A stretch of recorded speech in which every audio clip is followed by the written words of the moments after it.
bargaining table in the General Assembly in this process, or do you just simply hold the threat of a referendum over their heads?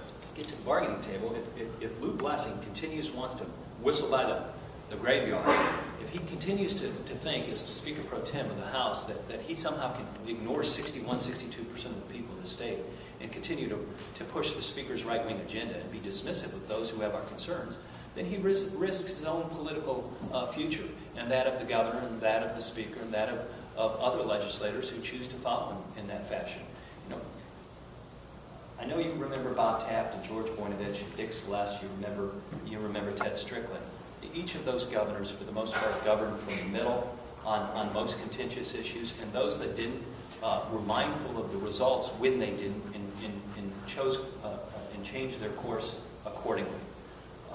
And rather than see every issue from the right side of the room, I would invite the governor and the Speaker and the President to come and join us in the middle and go about the business of building our state and investing on our state. And that means that we ought to have the right to sit across each other at a table, collectively bargain on safety issues, on staffing issues, on patient to nurse ratios, on classroom sizes, and yes, at the end of the day, healthcare costs, pension costs, and labor costs. It's the right thing to do. It's been my opinion and the opinion of our coalition all along, and we've been validated and vindicated as of last night. How many signatures do you need for 319, and is this going to be the Democrats' main focus right now? For a referendum, you need about 232,000 valid signatures from 44 of the 88 counties. It's a minimum of 3% of the last general election. It's something we've done in the past. We know how to do it. We have the infrastructure in place to do it, and we'll be successful gathering those petitions.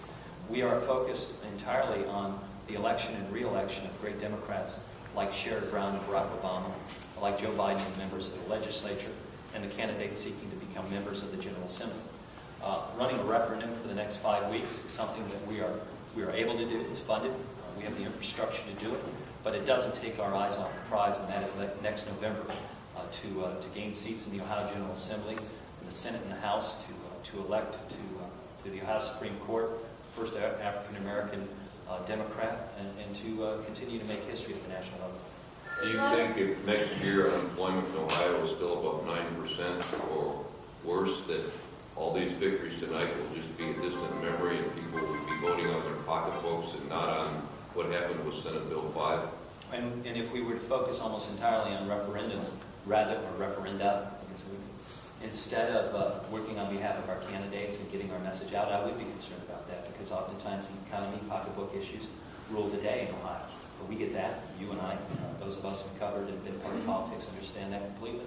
That's why it's important that we follow the course of a referendum on House Bill 319, but not be distracted by it, and so much that we're not getting our message out in support of Senator Brown and the President and the Vice President, members of the General Assembly, and those seeking to become part of it. And in this case, cutting taxes for the wealthiest among us, it didn't work for 8 years under George Bush. It hasn't worked in Ohio, of course, last year. Handing out public resources to privately held businesses that pay a dividend, that kind of approach to economic development may afford you the chance to hobnob with the wealthiest, but it won't change the course of this state. Investing in middle income families, having strong and vibrant public schools, making sure that health care is available as a right, not a privilege, those are the things that are going to grow our state's economy.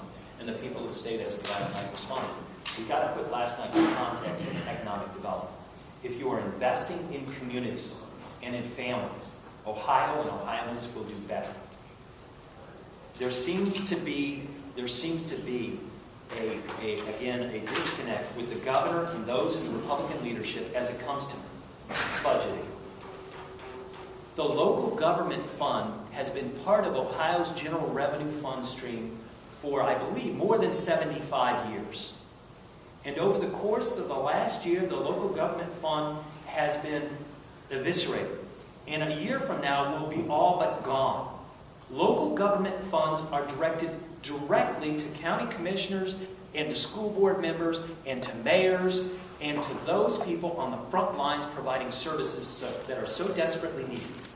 When local government funds are cut by this governor and the party in control, and then for the governor to suggest that it's the fault of janitors and nurses, the economic state we're in and the budget state we're in, to suggest that somehow teachers and firefighters and police officers are to blame for the difficulties we face. What of the local government fund?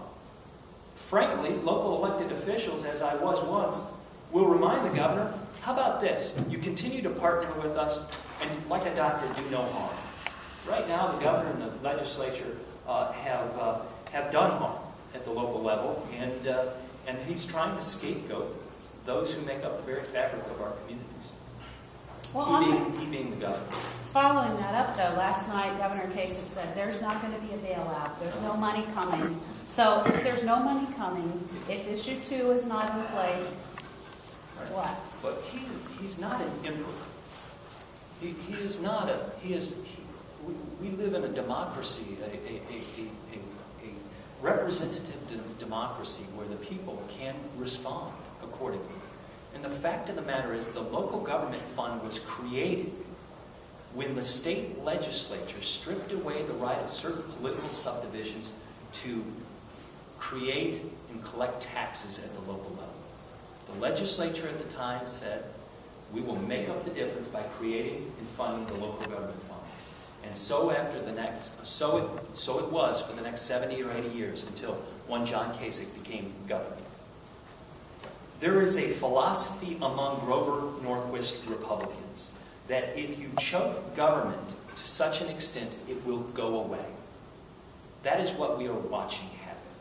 There's no secret here that the creation of Senate Bill 5 and its support didn't come necessarily from just Shannon Jones. It came from the governor's office.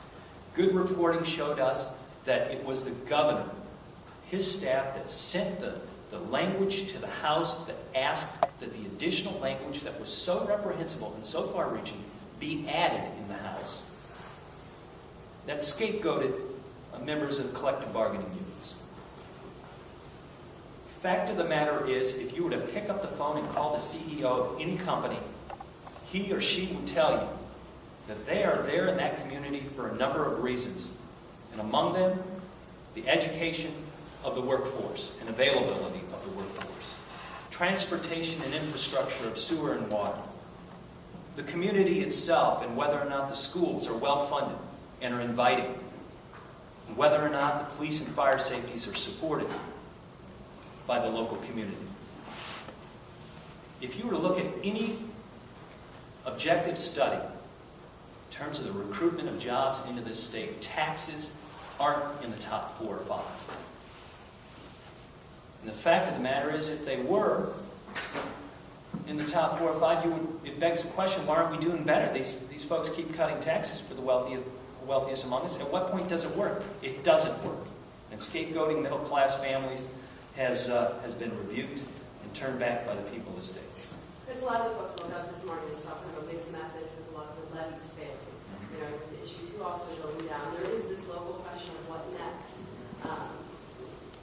Where do you see this? Where do you see kind of this pool of money coming from for these local governments? I don't want to relitigate the last election, 2010, but I would offer up the styles of the Ted Strickland and the style of the John Kasich. For 4 years, Ted Strickland lifted people up, and he was criticized by some because oftentimes he was the first to extol the virtues of the teacher first rather than the superintendent or the business owner. The fact of the matter is, if you have a governor like John Kasich who is so polarizing and wants to scapegoat teachers for the economic woes we're in, at the local level, that does tend to resonate when it comes to local levies. That's the only opportunity local communities have to vote up or down on a tax. If you have leaders at the State House who would stop demonizing public servants and start lifting them up, you would find that the support of those community servants, those public servants at the local level, would increase as well. The governor continues to demonize public servants, and there is some impact, as I believe we have seen in the rejection of certain levies at the local level. And as the governor continues to say, there will be no bailouts. You know, we're not looking for a bailout, Governor. We're looking for you to keep your word and keep the local government fund intact. And that will go a long way in affecting local school districts and communities and how they respond from a budget standpoint. There is no expectation that the local government fund is going to exist in 2 years.